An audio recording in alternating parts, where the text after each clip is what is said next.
Balantayan, alas 8:30 subong aga, oras sa Pilipinas, ang Game 2 sa NBA Finals sa tungasang San Antonio Spurs kag New York Knicks. Patigayonan ni sa home court sa gihapon sang Spurs sa Frost Bank Center sa San Antonio, Texas, USA. 1-0 subong ang best of 7 series pabor sa Knicks. Ini matapos nga napanas nanday Jalen Brunson ang 14-point second half deficit sa Game 1 kag ginlutos ang San Antonio 105-95.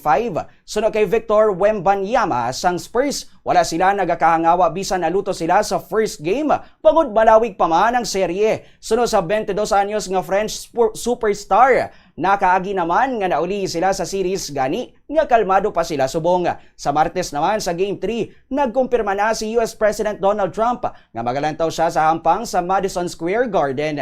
Ginbato ni Trump ang imbitasyon sa New York Knicks owner nga si James Dolan. Magbantay sa mga updates sa NBA Finals diri sa Bombo Radio Iloilo.